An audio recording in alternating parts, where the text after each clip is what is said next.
This crowd rises to its feet. Vaccaro slammed it home. Garland left wing, free ball. Perfect! Garland in the front of the lane, lob to Mobley. Pow! And Allen blocked the shot at the rim. Pow! With the left hand and a foul.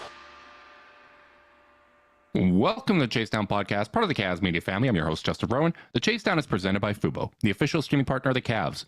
Watch over 350 channels of live sports and TV, including Bally Sports Ohio, without cable. There's no cost and no commitment. Try for free at FuboTV.com/Cavs. We are recapping a very weird weekend for the Wine and Gold. The Cavs got an impressive win over the Minnesota Timberwolves and a disappointing loss against the Brooklyn Nets. We seem to just be rotating between beating top teams in the league and having a letdown the next night. Joining me today, though, is my co-host Carter Rodriguez. Never one for a letdown. How you doing, buddy? Oh, brother, it's been a week in the Rodriguez household. Last Sunday, my son got pneumonia. This Saturday, my daughter got the flu. So, we've been camping out in the basement, getting some good quality time so we don't get the recently pneumonia-riddled child sick with the flu. It's good. Things are good over here, Justin. Well, you know me, I'm just limping around here with a recovering Achilles. But you know what? Just because you don't want to mix germs doesn't mean we don't want to mix great guests here on this here podcast. And you know what? Kind of segue was this? You know what? I'm freewheeling. I'm freelancing. I'm improv here. Very excited to be joined by Stephen PridGeon-Garner, contributor to Bright Side of the Sun, as well as one of the hosts of the Take That for Data podcast on the PHNX feed. Stephen, how you doing today, buddy? I'm doing great, man. I'm blessed. A little perplexed after that game that we just watched, but all is well in my world. How about you, fellas? How y'all doing? Doing good. Doing pretty good. Pretty good. That game wasn't wasn't a blast, but glad to have a Suns guest on to talk about it's like the most. I was thinking about it before we were going on once Justin booked you, which is that I feel like it's the most over discussed, and then suddenly they feel a little under discussed team. Like they're kind of operating in this like in between space of like how much they matter, and like I'm excited to get your perspective on them. Yeah, I'm excited to dive into the Suns too, and like I said, if we're looking at the trend of how Cavs games have gone recently, they've lost to some shorthanded teams, and then they beat some of the best teams in the league. And even though Phoenix has had an up and down season, I certainly consider them to be a potent team that can play like one of the best teams in the league on any given night. But before we get into that, you had mentioned that you've watched the last two games from the Cavs. Describe your whiplash going from what I thought was one of the better performances against the Minnesota Timberwolves, where the Cavs were locked in defensively, but their execution against the best defense in the league was outstanding. What did you go through kind of watching this shorthanded Cavs team? Not to act holier than thou, but we just got done talking about how reactionary fans can be. And I'm thankfully of the composed perspective on things where I can kind of apply the context, which is very much necessary, and understand the ebbs and flows of a season. And I think that, and this is me speaking without having too much interaction with Cavaliers fans, but for this team to have done what they've done with two of their best players out for so much time, they've created so much cushion being atop the NBA as well as the Eastern Conference, that even a loss like tonight and, some losses that they may have had over the past couple of weeks to like the Bulls and things of that nature, you can kind of bat an eye at it without putting too much weight in it in terms of stock and valuing assessing where the team is, because they can come back and win against the likes of, at the time that they played them, the two best teams in each respective conference. I think there's a lot of value in that. You talk about Evan Mobley not being available for some of that as well. You just like this team is wildly impressive to me. I already had a high standard for them, and they've even kind of exceeded that at this point. Yeah, it's been impressive how they've kind of rallied in some of these games. I heard a stat on the broadcast saying that the Cavs have played 6 games now in March, and they've had 5 starting lineups in those games. Which, one, it's wild that you've played 6 games in 10 days, but just the complete absence of continuity, I think, has been difficult. But overall, I didn't think that the effort was good enough against Brooklyn. I thought, they came out, the turnovers were sloppy early on and sloppy throughout the game. And, when you turn the ball over like that, it's harder to kind of get your defense set in the half court. Like, even if you recover in time to prevent a transition opportunity, often, you could be a half step back in your rotations and, your defensive continuity just isn't there. And I felt like that was definitely a contributing factor. And you look at how Brooklyn has struggled as of late. Like, this is a tough one to drop, as important as it was to beat the Wolves. And like, if you're going to make me pick and choose, like I thought we were going to have a 2-2 stretch here. I just thought we were going to win the games that we lost and lose the games that we won. From a confidence standpoint, I like beating the best teams, and I would pick that. But it is disappointing to not make up ground or continue to kind of extend that cushion that you were talking about, where you steal a game and then you take care of business against the teams that you should win and give yourself even more breathing room, understanding that it's going to take some time for guys to get back into the lineup. And that's what they were doing in January and February when they went 18-2 in a 20-game stretch, which, like, there's a reason that teams don't often do that because it's really, really hard. I do think it's inherently the more confusing outcome. It's harder to parse through the results. It's almost a little more straightforward when you're trying to analyze what a team's doing. It's like, okay, they're shorthanded, but look at this. They gutted out wins against Brooklyn, but they just came up a little short, even though they fought hard against Minnesota. This is like, okay, what do we even make of this? Was Minnesota just having a bad game, or did we just have a bad game tonight? Or did the Nets just go absolutely bananas from three, which they did, 8 of 10 in the third quarter, which is that's a whole lot of threes, and mostly pretty tough threes. I mean, some 35-foot heaves that were just going in. It was just one of those nights, I those forget, were the payback for the Max Strus shot. There you go. We earned a little karma. So, like, I will say I don't want to glaze past blaze past that Minnesota game, because I do think it was one of the. I'll tell you what, Justin, I love watching some ugly basketball. Some defensive basketball. I thought that was a freaking slugfest. And I do want to just shout out, because we didn't get to cover it, Isaac Okoro's defense on Anthony Edwards, because my goodness. And they mentioned that they played high school ball against each other on the broadcast. Obviously both went to school in the South as well. Just kind of feels like one of those things where Ice is already an elite defender. He's like, also, I know this guy so well. Yeah. And it showed. He went 7 for 27 for 19 points. Like, I mean, 5 turnovers to 3 assists. I'd say that's probably one of Anthony Edwards' worst games of his season, if not probably close to his career. So just wanted to shout out Ice in that game, and what a fun one. Yeah. Absolutely. Go ahead. So I think, man, Isaac Okoro, what a player. What a basketball player. I feel like even past the context that you guys brought up with those two having gone against each other in high school so many times on High Volume, if you were to handpick the style of archetype player-wise defensively to guard somebody like Anthony Edwards, it might just be literally Isaac Okoro. The foot speed, the stature, the ability to be disciplined and not reach and gamble too much, but also do it enough to impact his rhythm and the sets and actions that they like to run him in, the ability to contest jump shots on the move. All of those little things just kind of adding up. And then also the physicality that he brings, which is really accustomed to him. I think so highly of Okoro. I think I see a lot of Okoro in Josh Okogie, and he has to hit that same type of stride where Okoro is starting to see defenses slowly begin to shift in terms of the attention he's garnering from deep, which is allowing for him to spend more time on the floor and for them to get the most value out of him that they do defensively. But that dude is good, and obviously the playoffs are going to remain to be kind of seen in terms of how much that translates, but he's definitely in the space that they would ask for him to be in, and I think he's an integral piece to everything they're doing going forward as well. Yeah, and I feel like several times when we've had games like this, the kind of letdown performances against a team that you should beat, obviously, injuries were a factor in this one, but it was still, let's be honest, it's a game that they probably should have gone out and won. anytime that we're sitting here and we're like, oh, it was a flat performance, you'd like to get a little bit more burst out of Garland. I thought Jared Allen had a pretty rough game against Brooklyn after being, really strong against Rudy Gobert in that Minnesota one.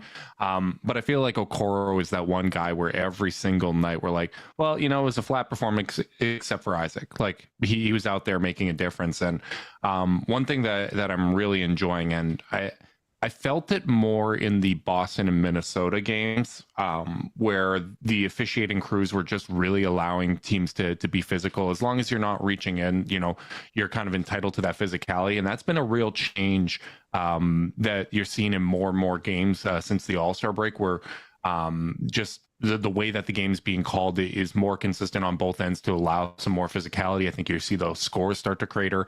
And I feel like that really plays into the Cavs' hands because they usually play very good disciplined defense, straight up physical. And Isaac Okoro, you mentioned like his stature, being able to be strong enough to get in front of Anthony Edwards where, you're not forced to reach in, and dealing with his ability to generate space and how physically he plays offensively.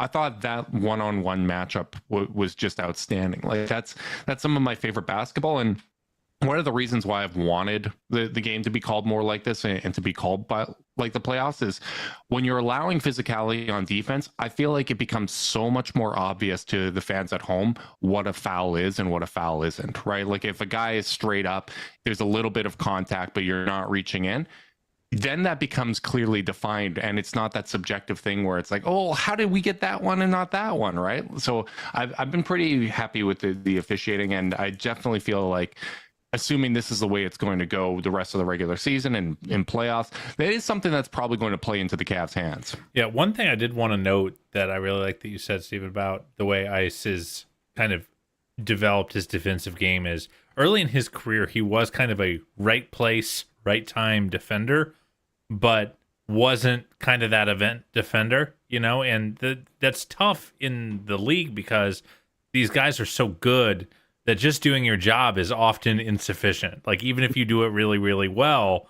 So like, you mentioned him kind of reaching in at the right times, leaving his feet at the right times, and like how that can throw a guy, those kind of rhythm disruptors, really play in your favor on that end of the floor. I really like that call out because like I do think that is the biggest difference between rookie year Isaac, who was I thought a very good defender as a rookie, to now is he is impeding space and rhythm in a way that only the truly elite defenders do without giving up ground, without lunging and reaching and getting out of position. And like Edwards just couldn't shake him. And to your point, Justin, about the physicality, I loved it. It was those were like, I know that Edwards was like a very, very good high school football player. I remember that was the book on him. It felt like two linebackers, like a tight end and a linebacker out in the middle of the field, just kind of jockeying for space. And it was really, really fun. And then obviously, I think you got to shout out Jarrett for his career high 33 and 18, going up against Rudy, who is historically a very tough matchup for him. And you saw him smoke some in the first half against that length, and then just started getting an advantage, going into his chest, drawing fouls. I know T-Wolves fans weren't thrilled with the free throw count, which 21 free throws is a lot of free throws. So I get it. But ultimately, like, I just thought Jarrett played a great game as well. And, that was it.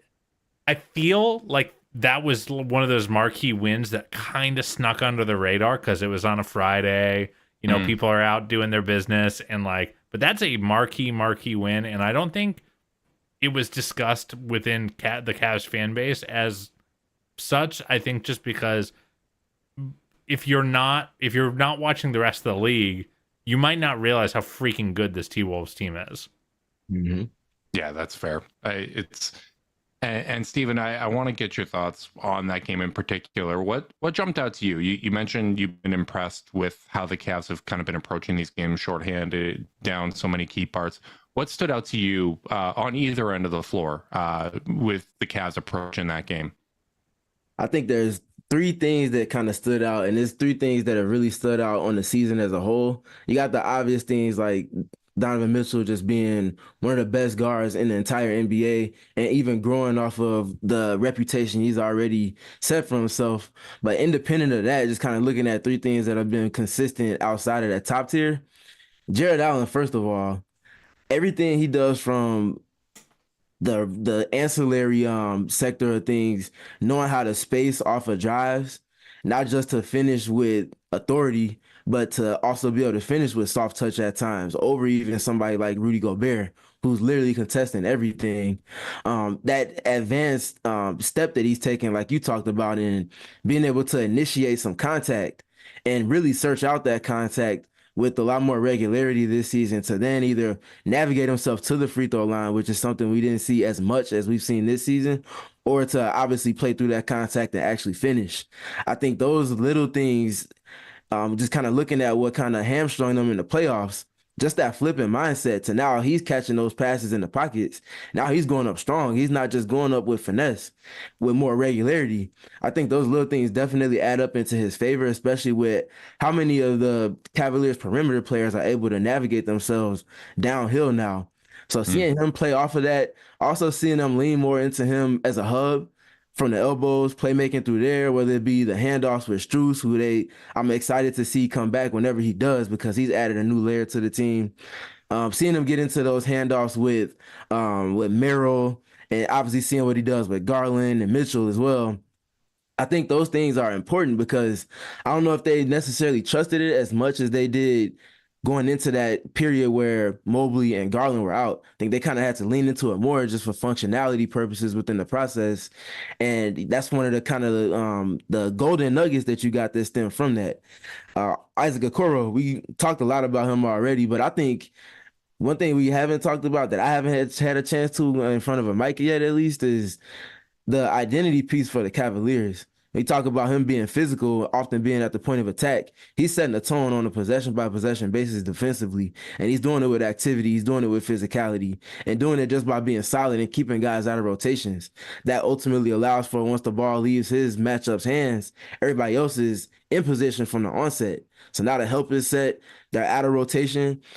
You got Jared Allen sitting on the porch now, which nobody wants to drive directly into him. If Evan Mobley's playing, that's another layer of length. And then you add Dean Wade to that mix as well. That's a lot of size. And if you're able to keep yourself out of rotation at the point of attack with somebody like Okoro, I think he's just a walking identity piece for everything that JB Bickerstaff wants from this team. And I think those are kind of like the biggest things that stand out to me, in addition to just the defense in general. This team is just so good on that end of the floor, man. Yeah, that's why it's staggering when you see a night like tonight where it's just not clicking, right? And, so often when I mentioned before, I didn't think that Allen had a particularly good game in this one, but so often when you do see kind of the bigs out of position, it starts at the point of attack, right? Where you're just kind of allowing offensive players to collapse, getting them out of position. I know that was a big thing in that Knicks series where RJ and all these other guys we kind of get past that initial line of defense, and Allen's basically forced to decide, okay, am I going to leave Mitchell Robinson in the dunker spot and come up, or am I going to give this guy a wide open floater, right? And so frequently he's contesting the shot, that shot misses, but the offensive rebound is available there. So I definitely feel like he has improved a ton, and I'm really interested, hopefully Mitchell isn't out much longer, and the reevaluation of Evan Mobley's ankle is successful, and Dean Wade should be back soon. Missed this game for personal reasons, and fingers crossed on Max Strus. Can't believe how many guys I'm naming here. But when guys are out, typically that does generate opportunities for other players to gain chemistry, and you can kind of find those things. And I'm definitely really keeping a close eye on how the Darius Garland, Jared Allen pairing is working, because 2 years ago when they were both all-stars, that pairing was amazing. When Evan Mobley wasn't on the court and it was just the two of them, they had a 117.2 offensive rating plus 7.4. But then I had pulled this prior to the last two games where over the last 2 years, Garland and Allen actually had a negative net rating of 5.1 in their time together. And it's so funny that even with this being a 900 possession sample, the 2 games prior, ending with the Wolves, obviously this doesn't include tonight, moved their net rating for the last 2 seasons from negative 5.1 to 3.4, negative 3.4 that is. Like, that's wild. Like, I see so often people will show like a 45, 50-minute lineup data, like sample of lineup data. When you can have a 2-year sample get swayed by 2 games and 900 possessions, it just goes to show you that, hey, we should probably allow these things to have a little bit more time to breathe.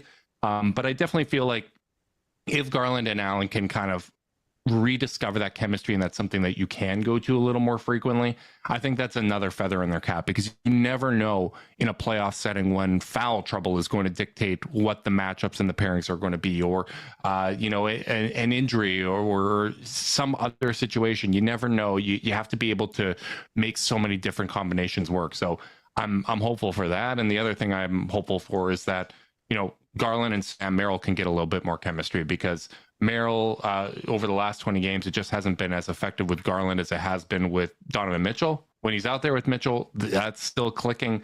Every other pairing just hasn't really landed. And you would think that that's a pairing that would work well. And frankly, like, I thought even tonight, there was more opportunities where they had a 2-man game going and Garland found him. He just wasn't able to knock down those shots. Yeah, Merrill's 5 of 30 from 3 in his last 4 games. Oh my goodness. Yeah. I didn't realize it was like that. He is. I just did an audit because I'm like, yeah, it just hasn't been good. It's going to happen even with great shooters, and it's one of those things. And Sam sadly doesn't do himself any favors when he's slumping, because he still has to take outrageously hard threes, because that's like part of what he's doing out there, is like being willing to bend the defense. Like, he can't turn down unlike a lot of players, he can't really turn down the full sprint from the corner up to the wing on a pin down 3. If he gets the space, he kind of has to shoot it. That's his job, to shoot it. So like, I certainly think like some of the data with Merrill is a little like, it's just the lineups haven't. I just don't think the Cavs have been playing well enough in those minutes, and I think I think it's kind of been throwing it off a little bit. With regards to the Darius Jarrett pairing, I agree, and I think they actually have been finding a lot more synergy. Like, I thought it was really nice to see that even on a game like Darius has been kind of living on the extremes of either being a great 3-point shooter but not being able to finish, or being a great finisher but not being able to hit from deep. Like against the Wolves, he couldn't hit from deep. He went 2 of 10 from 3. However, like, he was constantly getting into the teeth of the defense, playmaking at 8 assists, had 11 2-point field goals. He was like shooting like 35% from 2 for a stretch for a few games. So like, I do feel like he is starting to figure out how to get his angles with Jarrett again. And it's been really fun to see. Obviously tonight just had kind of a quiet game because the game kind of just got out of hand. But like, I don't think it was any kind of step back for their game tonight. Yeah, Go ahead. I think Sam is extremely important to everything that Cleveland's trying to do, particularly from a playoff lens. They talked about things kind of bogging down, especially in the half court, in the playoff showing from last season, just because of how many different pieces they were being dared to shoot from deep. With Sam Merrill, he comes in the game, one thing he's going to do is get up those 3-point attempts off of movement and do it at a cadence that's going to get a reaction out of the defense, like Carter just mentioned, in terms of bending it. And that movement piece is just so important when you have, obviously, the vertical spacers like Mobley and Allen in the interior sector of your offense, but also when he's got the ball and he's coming off of those handoffs or, the 2 and 3 player actions that they involve him in, that means that either Garland or Darius Garland or Donovan Mitchell is either pass away or on the second side. Now that's putting the defense in situations where, do you really want to help off of one of those guys because he's coming off with movement and he's generating the tension and the reaction out of the defense? It just puts the defense in a different type of situation when you have your primary ball handlers off of it, and somebody like Merrill or even somebody like, obviously, Max Strus even more is getting that type of attention because they're in movement and playing off of the activity like we talked about with Jarrett Allen being able to connect and be such a hub for the offense. At this point in the evolution of where things are going for them on that end of the floor. But yeah, that's just kind of what I really had on Sam Merrill. I've liked what he's brought, and I think even though he obviously might not be the best in terms of like a lockdown defender, he's a very good team defender. He understands his coverages. He understands how to show and recover and get out of there so that he's not getting tasked with that late switch and then having to guard an elite ball handler in space.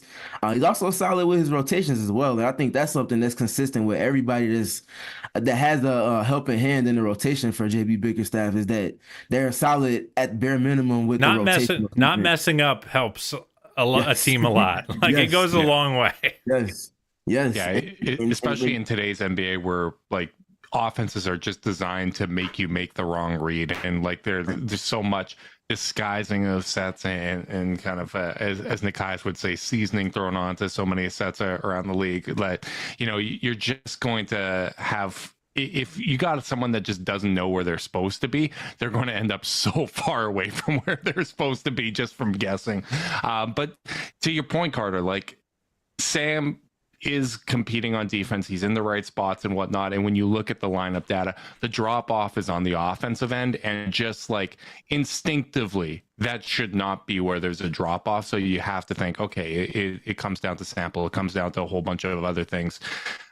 So we'll move on from what hasn't worked to go towards the Suns matchup. But obviously, before we get to the Suns game, we have to figure out who exactly is playing. The Cavs have a bunch of guys that are banged up. I saw that Darius had his arm wrapped in ice in the post-game locker room, so we'll see if he's available. Devin Booker's a game-time decision. We'll need to see who is supporting the Cavs out there. But we know when we're on this podcast that Zoom is always supporting us. Support for this podcast and the following message comes from Zoom. 500,000 businesses connect using Zoom, a single platform for phone, chat, workspaces, events, apps, and video. Zoom enables real-time collaboration for teams around the globe. Zoom, how the world connects. Stephen, let's start with the injury report. Do you know if Devin Booker is expected to play? I saw that he's been kind of ramping up towards it. What's the latest on him? So earlier last week, there was a report that came out that they gave him a 7 to 10 day range to come back from his ankle sprain. And we're pretty much in the middle of that, a little bit closer to the 10. So I think the expectation is that he'll potentially be back for tomorrow, but definitely back on this 4-game road trip that they're on, likely for the Thursday game against the Boston Celtics in Boston. So, and I think Frank Vogel mentioned pregame yesterday that he was genuinely surprised at how swiftly he's recovered from the ankle injury based off of the optics and obviously Book's reaction to it. So just kind of seeing that he's able to kind of play a little bit of in warm-ups before yesterday's game, and then ultimately be transitioning from completely out to probable to now a game time decision for tomorrow's game with Cleveland, I think is obviously trending in the right direction. And these are games that definitely need him in because obviously it's against a team that's of that same ilk in terms of expectations, but also where they expect for themselves to be at. And I think it'll be a good test if he's able to play. There's definitely been some parallels both with the Cavs and Suns of just not having the core together this season. And, it's tough when you have a limited sample of games where they have played together. And those games are either, guys are playing through injuries or they're coming back from injuries and trying to kind of refine their footing. How has the evaluation process been for you with this Phoenix Suns season? Because, obviously there's a lot of expectations. They've done a lot of all-in moves, and to not have kind of the appropriate sample from this regular season, is it just a thing where, hey, these guys are vets, they've done it before, they've all kind of been on very successful teams that we just need to get healthy for playoffs, or where do you kind of fall on that? I think that's part of it, just knowing that you have 3 dudes, capital D dudes, that have shown that they can do it on that stage, regardless of location of a game and regardless of opponent and what they might bring in opposition to, obviously, what they're trying to do. So I think that's definitely a piece of it. And I think Suns fans probably don't want to hear it, but I've been one of the people that have been preaching patience because we talked about fans being extremely reactionary to the on-court happenings, positive or negative. There's never an in-between. And I like to think I've been of the extreme optimist side of things, just to kind of let them know, like, this team was not built for not having Bradley Beal in the rotation, or this team also wasn't built for not having Devin Booker in the rotation. Same thing with Kevin Durant. So obviously you want to gauge where the team is appropriately, but at the same time apply the context of, okay, this is what this team looks like when they have all three, which is they have one of the best five-man lineups in all of the NBA. When looking at teams or looking at lineups that have played as many minutes as those five have spent together, speaking to their starting lineup. So just kind of looking at that, applying that context is important. I do think that you want to figure out how to operate without said pieces in rotation, because obviously injuries don't go off in the playoffs. Like, they're increasingly more likely because of the level of physicality, like we talked about, that teams are able to play at, but also players play more minutes in the playoffs. So the injury risk goes up come playoff time. So you want to have a contingency plan in place and have the reps in addition to that in terms of style of play and all of that stuff, lineup wise, that you want to have nailed down. But I think it's important to know that you have pieces that have been there and know how to do what they do when they get to that stage. The book on this team has kind of been that, you looked at their numbers in last year's playoffs, and like you looked at like percentage of mid-range shots in the offense, and the Suns were like, they were like at 70%. No one else was at like 40%. It was like a ridiculous disparity between them and number two. And one of the criticisms levied against them is like, hey, yeah, you've got all this shot making, but that can't be your first call. Like, do you think they've made any progress on that front? Like what do you think about kind of their offensive structure right now? Because when it's going well, it feels so unstoppable. But you can see them kind of get baited into their worst habits. What have you seen from them this year? Yeah, I think I'll answer the shot profile part of your question first. I think they've certainly addressed it in personnel, in terms of adding shooting, but not just shooting, but shooters that garner attention in terms of how they space around the court. You ask somebody like Grayson Allen, who on percentage and volume is the best three-point shooter in the NBA. Obviously, a lot of his shots come off of the gravity and attention that the big three generate. But you also, like we talked about with Merrill, you have to be able to knock down those shots. And he's able to, obviously do that at a elite level clip. Talk about Eric Gordon. He hasn't had his best season in terms of shooting, but you still obviously trust that when you drive a kick, that help comes over. It's Eric Gordon that you're kicking it out to, and oftentimes he's spaced to the 4-point line. So his shots are going to be wide open more often than not. You trust that he's able to knock those down. A player like Royce O'Neal that you added at the trade deadline, he's another piece that can obviously play off of closeouts. He's shown a propensity to knock down shots at multiple stints in playoff settings. We talk about pieces like Damian Lee, who obviously hasn't played yet this season. There's potential for him to come back at some point, but whether he does or doesn't, he's another type of player that you have on the ancillary end of things that's going to knock down shots when he's in the game. He might not give you much else on the defensive side because of size and things like that, but he comes in the game, he can knock down shots. And I think they've been consistent in addressing that specific layer of who they're playing in their main rotation. And I think that's important because obviously the attention that the big three garner is, there's not many other teams that have a big three or a top three players that's going to garner as much attention as their three can, all in different types of contexts in addition to the mid-range play. And I think just having that functionality within the process and spacing is extremely important.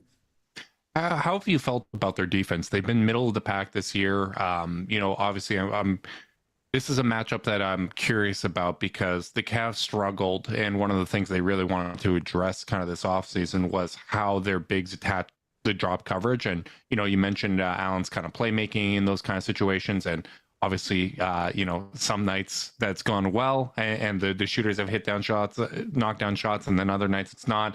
Is that kind of what you anticipate them mostly going to try to take away a little bit of the pick and roll with the drop coverage against the Cavs tomorrow? You talking about specifically for the Suns attacking Cleveland? Yeah, how the Suns will defend the Cavs in the matchup tomorrow, kind of thing. Yeah, that's something that they've been experimenting a little bit with. I kind of start with the 3-2 zone that Frank Vogel's been deploying over the last week or maybe a little bit over a week now. It's really just kind of supposed to be like a change of pace type of thing that they're trying to work into their defensive process. Hasn't been the prettiest of results. They've tried it in, I think, each of their last maybe 3 or 4 games now. And it's been very mixed results, but a lot more on the negative side than the positive side, just kind of figuring out the rotations and communication needed going up against different styles of lineups and just teams in general that they've gone up against over the last week and some change now. But yeah, starting with that, just that really speaks to how Frank Vogel is willing to experiment to figure out what works with this team. Earlier in the season, they tried the 2-3 variant. That didn't work as well. They went away from that. And now fast forward to the late part of the season, it's 3-2. I'm curious to see if they try to use that against the Cavaliers. I don't have the most confidence in it, but I'm just kind of trying to pay attention more so to the timing at which Frank Vogel is using it against teams. Is he trying to just kind of bridge the gap, or is he trying to extend the run? Is he just going into it to steal a couple of possessions out of a timeout? Just kind of gauging his confidence in it from there. But I do think that it'll be drop coverage against the Cavaliers tomorrow, and just really they're defensively, principle wise, they're trying to protect the paint more than anything, and you kind of see a little bit of the struggles that come with when that's your defensive approach, because against a team like the Celtics last night, they sprayed threes ad nauseum at a higher volume than anybody. I think they're at like 41 attempts per They game, take something so crazy. many. Crazy. But it works for them because of the drive and kicks and how much attention their top players garner. So when you're protecting the paint, it's like, okay, cool, you just cut off this drive, but your help's also peeled in a little bit too. And now I got somebody like Derek White space one pass away, and they're getting up those shots off our high shot quality.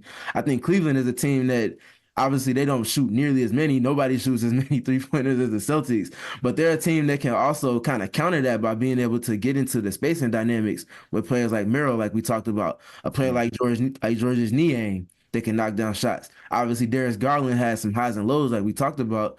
He's another player that can knock down shots and do that off the dribble. So I think it'll be a little bit of back and forth there, but I do think that it'll be drop coverage for the most part, unless we see Darius Garland get hot. And in those scenarios, we've seen Yusuf Nurkic get up closer to the level of the screen, up to touch, if not flat hedging out and then recovering. So I think it'll be a little bit more of a mixed bag, but more so drop coverage than anything. Yeah, and that's something the Cavs have really been it was clear they kind of spent all summer saying we're going to kill drop coverage from now on, because obviously the Knicks really exposed a lot of their weaknesses on that front. Darius has really worked in his pull-up and floater game. Jarrett's short roll game has gotten much better. So I think that's going to be a big advantage Cavs. Plus, like, it's one of those things, where I think for the Suns, playing drop can be a little tough because of the way they're structured with all these super duper stars. Like, drop can be a lazy defense. It's almost the easiest defense to play, kind of soft. Because you're like, hey, we're just keeping two on, and we're leaving some space for them to live in. Whereas like the best teams play drop, where their guards are scrambling over that pick and staying connected to the back hip of the guard. I do feel like there's kind of some hay to be made against a Phoenix team that like they just often aren't having that point of attack personnel that's going to keep that connection. Like in a playoff series, Booker can stay connected. In a playoff series, Gordon's going to fight over, obviously. And I wanted to ask you about Royce O'Neal, but I'll get to that in a minute. Like, I do feel like there is hay to be made there. And then, like, if Nurkic does have to go all the way to the level, like, I think there's enough evidence that kind of says, like, you don't want him coming out that far, It is a big team, though, defensively. And sometimes the Cavs do have a problem with that. Even though they play the two bigs, they're the only two in their starting lineup. They're the only two bigs they play. Like, do you expect the Suns just to kind of throw this excess size at them? Guys like Bol who have had success against the Cavs in short stints, to kind of just, if they're not going to do great, in their drop coverage with their, keeping two on the ball, do you think they might just kind of cover by being just huge everywhere else? Yeah, that's the big curveball in terms of the pieces within their rotation is the emergence of Bol. And I'm glad you brought him up, because prior to Bol kind of staking his claim within the rotation, they were playing some extremely guard and smaller and wing heavy lineups where if Nurkic is at the level of the screen, which I've talked about, they've dipped a little bit more into the defensive versatility. If Kevin Durant's a pass away from the pick and roll or whatever action has Nurkic at the level, that low man is a guard.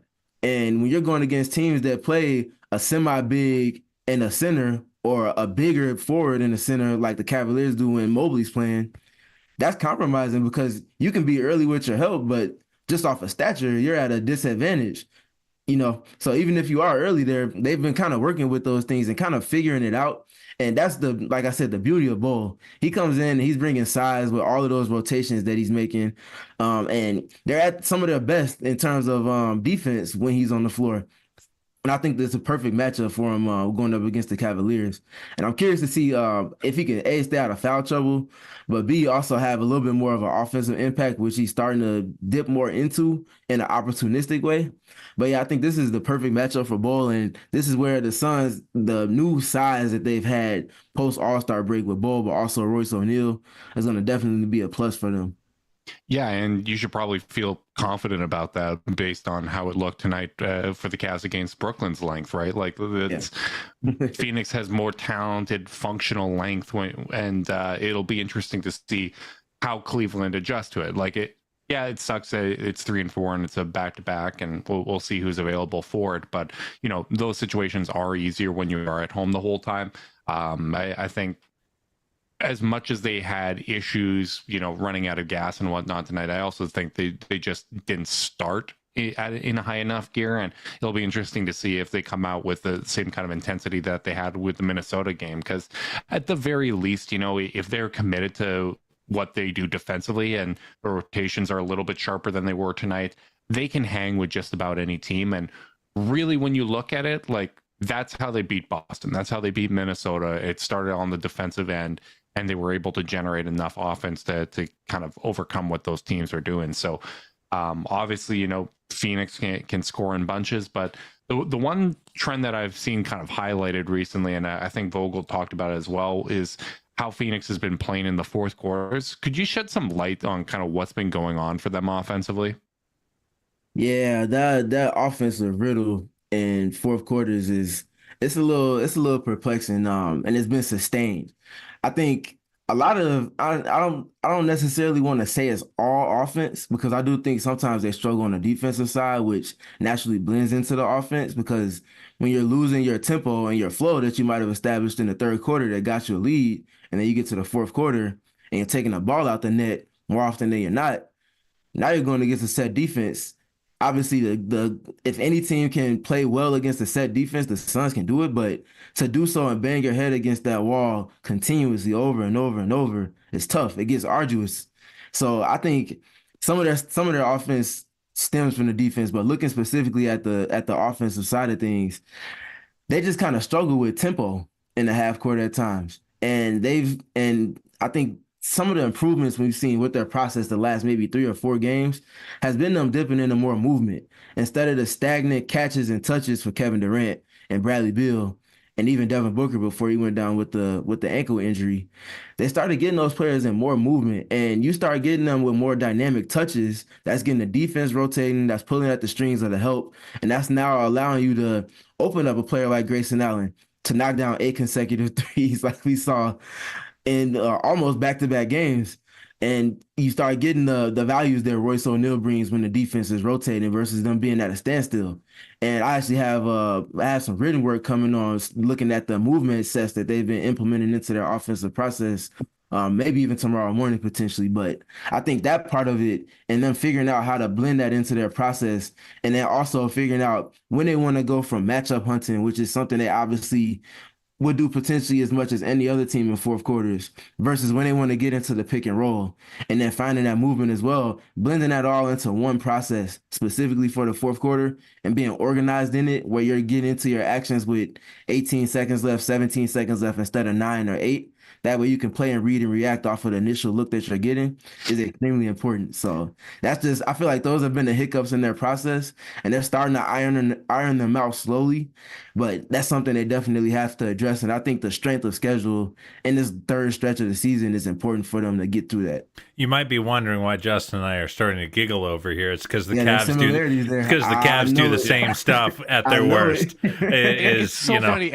anytime you listen to like analysis on why a team is struggling, like in the clutch or in late game situations, fourth quarters, it's always we're not playing with tempo. We're starting the possession with 13 slowing, seconds left, 12 seconds left. we're slowing things down. And I think back to even when the Cavs used to be a lot more ISO heavy back like in those finals runs.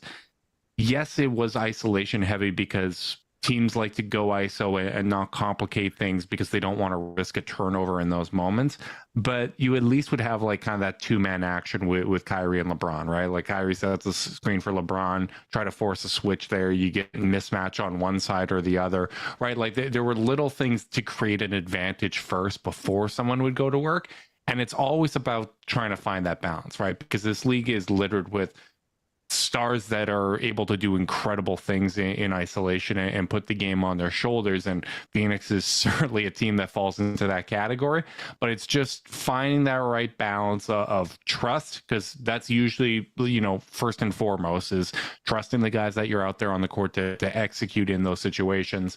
And also just having the confidence to run your sets, because, it's easier to let the clock kind of run down when it's like, all right, we've got to really value every single one of these possessions. But when you have a confident team that's just going out there and executing, I think back to those Warriors teams when they were at their best, man, they played with tempo even when it was a 1-point game where they were down one. It's the same thing every time and time again. And that's definitely something that the Cavs need to stride for as well.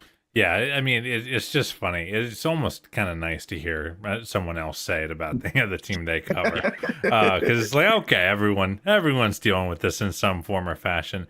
I did want to ask you about Royce O'Neal. He's been a guy that he's super tight with Donovan, so he was from the Utah days, so he was often linked with the Cavs in the media, and plenty of Cavs fans were interested in him.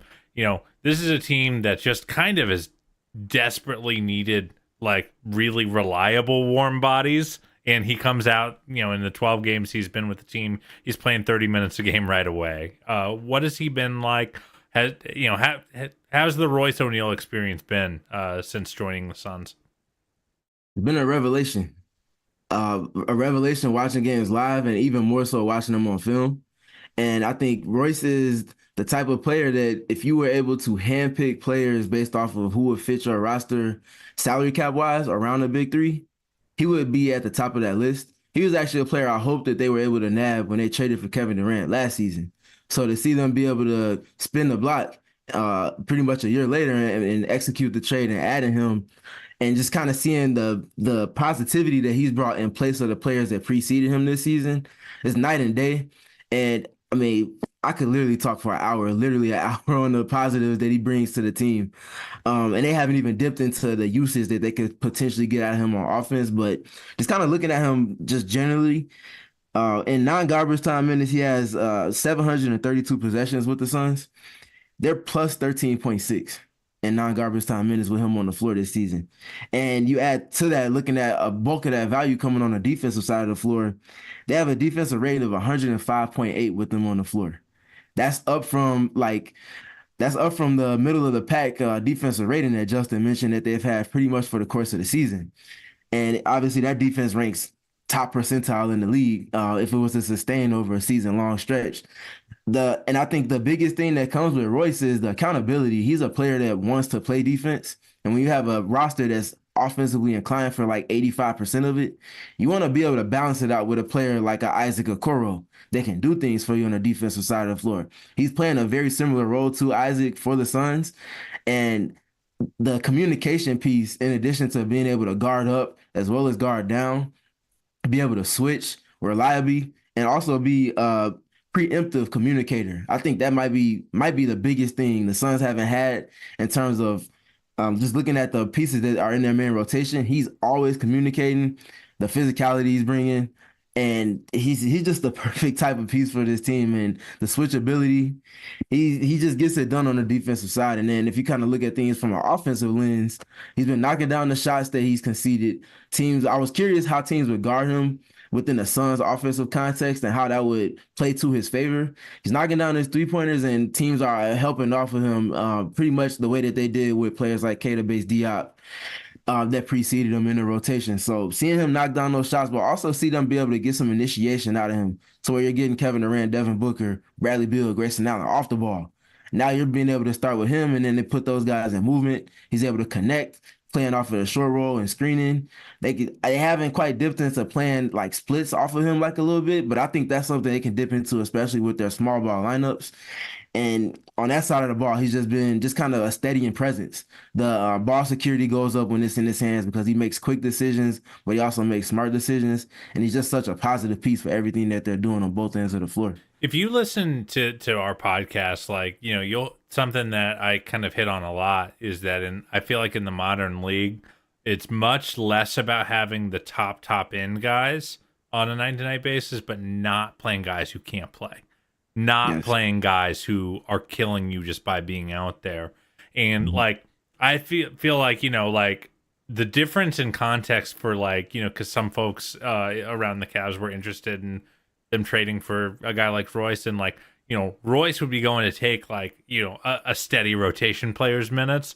Like the difference between that and Royce coming in and, you know, amalgamating a bunch of minimum salary players' minutes. Like the difference between a $10 million player and a minimum player, I feel like is more important than ever.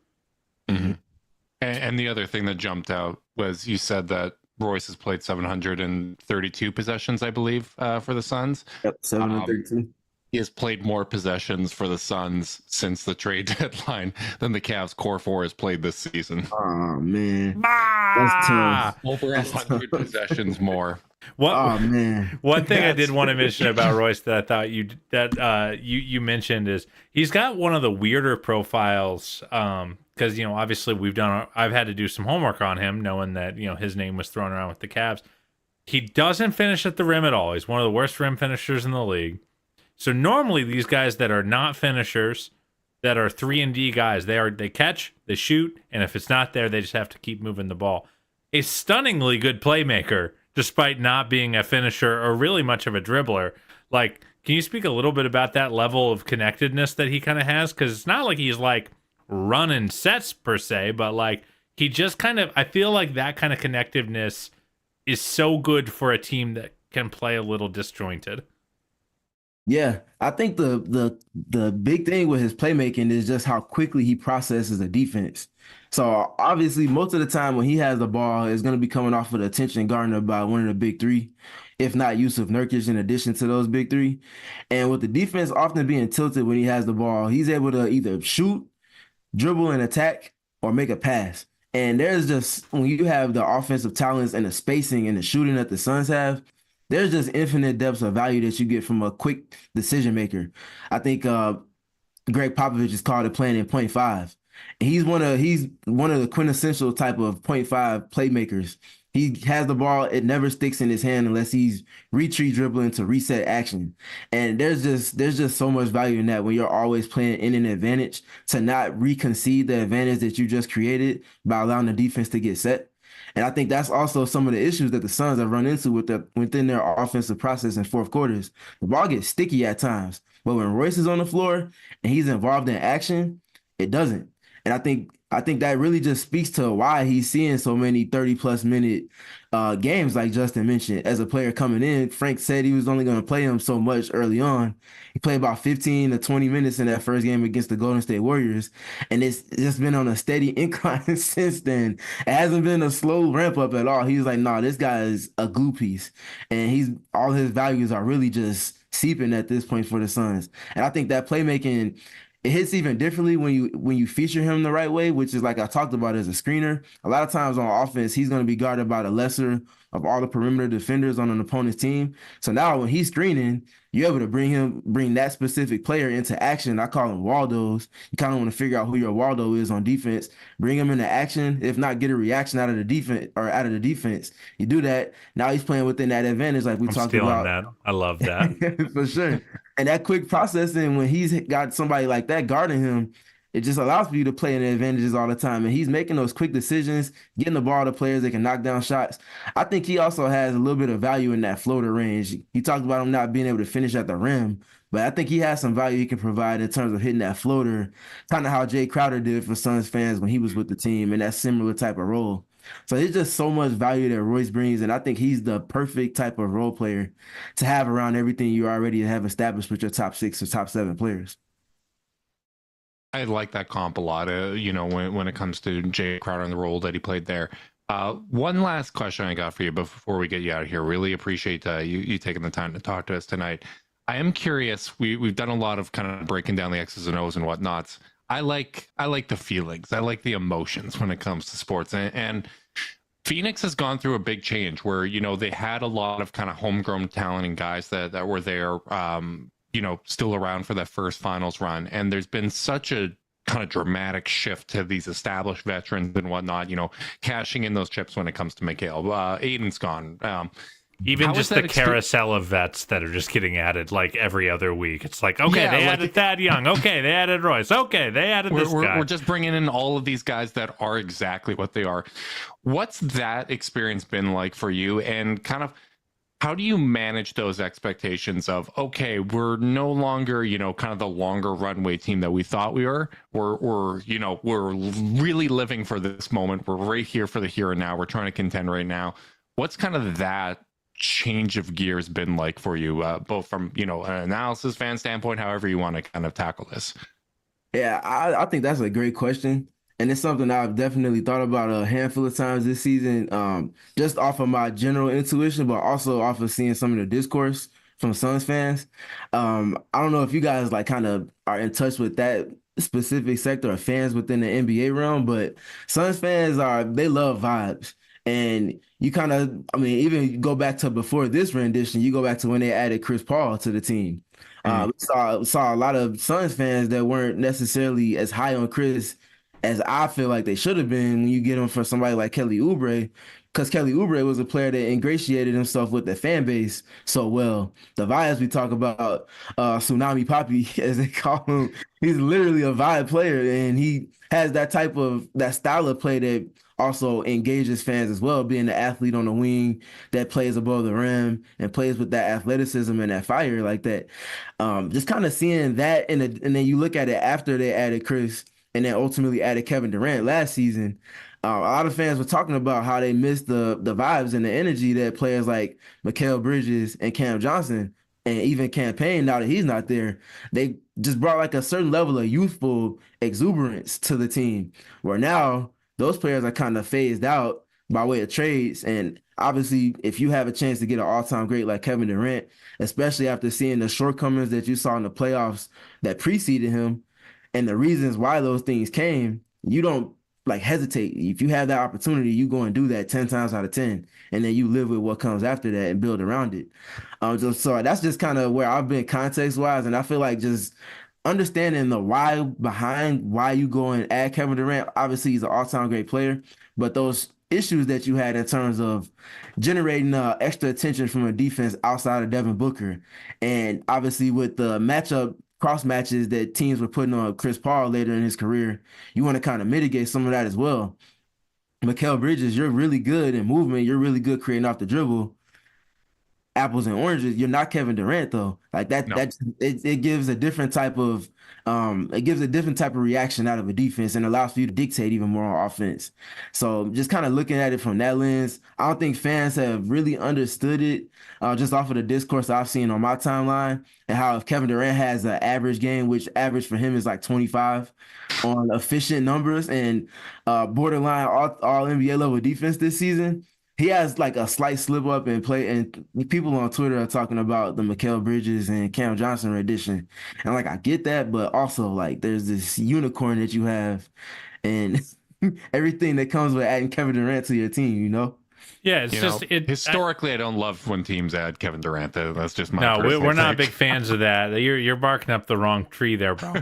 But yeah, I mean, I get it. It makes sense. Like I always say, the most fun year for any fan is, other than when you win the title, because winning the title is always the most fun, but only one team gets to do it.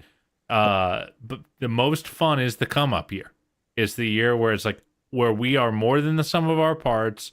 We are exceeding expectations, and we're coming, and I wasn't expecting to see that happening. Like, that is the most fun, because like, we're always going to watch our favorite teams through the lens of expectation. The Cavs are better this year than they were last year, and I think most fans have had, on balance, at least the ones I've talked to, seem to be having less fun. And I think it's probably just a direct byproduct of the fact that, like, okay, you're just carrying more on your back up the mountain, and when you're carrying all that expectation, it weighs on you. Every loss feels worse, every win doesn't feel quite so good, and so I do think I think that's a universal problem. Yeah, maybe the Suns did it on turbo mode, but ultimately I do think it's just the universal challenge of fandom, and to me that's why I always go back to enjoying your team has much more to do with your mind frame than what the team is doing.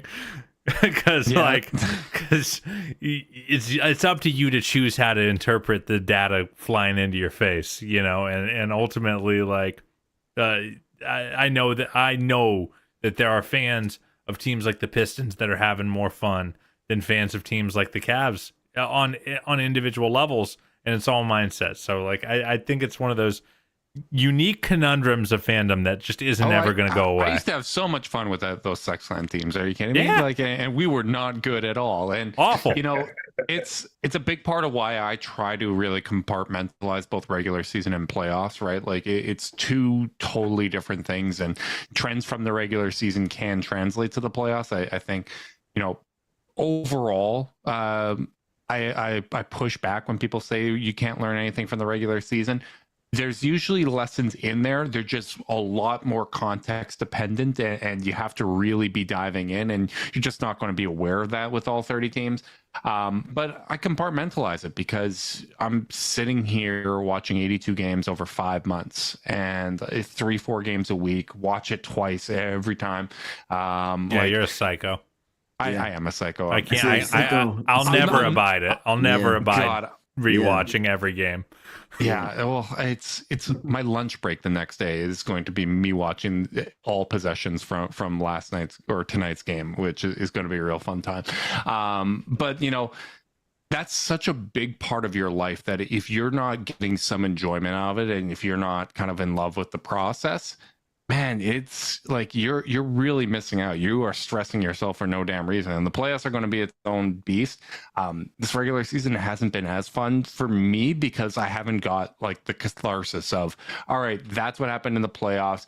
Let's see this team fully together, clicking and building on what we've done last year. But, just because they haven't been able to, and I think this is true of both the Cavs and the Suns.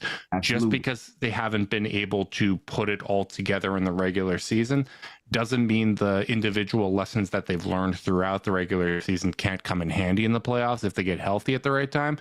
I mean, as much as I'm nervous and angsty of, oh God, we're running out of games, when are we going to have time to be together? Miami Heat didn't really have that last year. They were, banged up, missing guys throughout the entire regular season.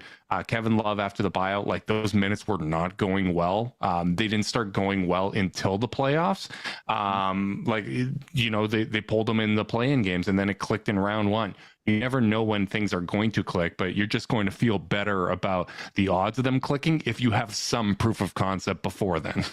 Exactly. I couldn't agree more. And I think the Miami Heat making the run that they did, obviously there's not going to be that many teams that are going to be able to do such a thing, going all the way through the play-in room to going against the 1 seed, and obviously making it all the way to the conference finals and then the NBA finals after that. I don't think everybody's capable of that, but I do think there's a template there to where you just want to be patient enough to have all your pieces in tow, and then be able to obviously, like we talked about with the Cavaliers in that segment of this podcast, the identity piece is important. Because if you're able to always rely back on an identity, and then you have your pieces that kind of uphold that identity to the extent that you need it to, that's where you want to be. That's literally what the Miami Heat did, going through the play-in realm, ultimately going against the beast at the time that was the same rendition of the Milwaukee Bucks that won a championship a couple of seasons removed from. Yeah. And, you're able to stamp your identity on that entire series with a dog like Jimmy Butler at the top of it, and then a bunch of dogs that kind of fall in alignment with that from there underneath them. That's where you want to be. And I do think that obviously the Cavaliers are built differently than that Miami Heat team, but I do think there's some similarity there with how they perform on the defensive side of the floor. And one thing that always travels, whether you're talking about from home to road or from regular season to the playoffs, is defense. And the best way to give yourself a chance on the playoff stage is by playing defense.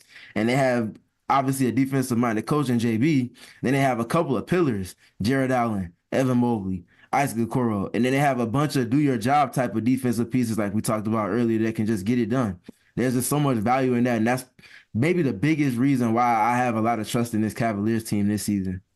Well, we're going to need that defense to travel because this is the last, well, not the last homestand for the Cavs with this game in Phoenix, but it's the last until the last week of the regular season. They will be traveling between every single game for a month. That will be very interesting to monitor.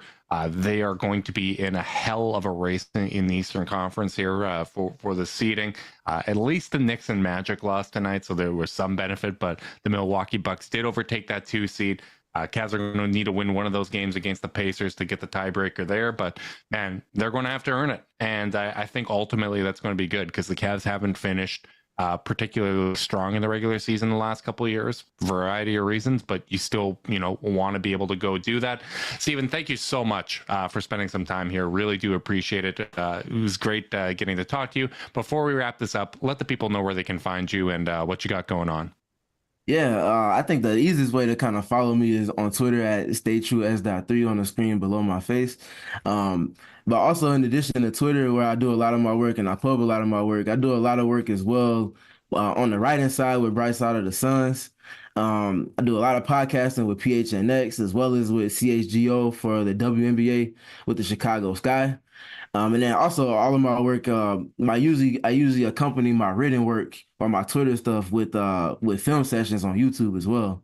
And you can find me on YouTube at my first name and my last name. So Stephen PridGeon-Garner 3, just with the ad in front of that on YouTube. And yeah, anytime you want to engage, I'm more than willing to on just the NBA or the WNBA as a whole, if not team specific, as long as you're willing to do so from an unbiased perspective. I think we, and this is why I appreciate you guys' podcast, because you're able to clean up the discourse and just add more of the entertainment, but also do it and contextualize things, which I think the contextualization dynamic in it all is. It's missing, man. So it's my pleasure to be able to talk hoop with you guys and keep doing the great work that you are doing. Thank you so much, but I'm biased as hell. You don't have to. We're quite biased. It's okay. We're biased. It's okay to be biased, but like you talked about previously, Justin, you talk about, okay, I can have my biases, but I'm also going to go and watch the film to either support my claim or show that I'm wrong. So, just those little things and checks and balances is important. So it's not just all I'm always right or I'm always wrong. Like there's, just doing it the right way. That's why I appreciate the podcast and the platform you two have established. The best moments of the podcast is when we're wrong, and it's always fun. I'm biased with what I root for, and I try to be objective with the analysis. I think that's the sweet spot. And yes, absolutely, everyone go check out Stephen's work. As much film as I watch, I still feel like a novice when I watch the people that do great breakdowns like yourself. So appreciate all the work you're doing, and I appreciate everyone that hung out today on YouTube. Make sure if you want to support the podcast, you like and subscribe. Click the notification bell so you know when we're going live. If you're listening via podcast and you want to support us, leave us a rating, leave us a review, subscribe, unsubscribe, resubscribe, and help cook those books. If you want to be part of the Chase Down's exclusive Discord chat, send a screenshot of that review to chasedownpod@gmail.com. However you choose to support us, we really do appreciate it. Make sure you guys are staying safe out there. Until next time, go Cavs.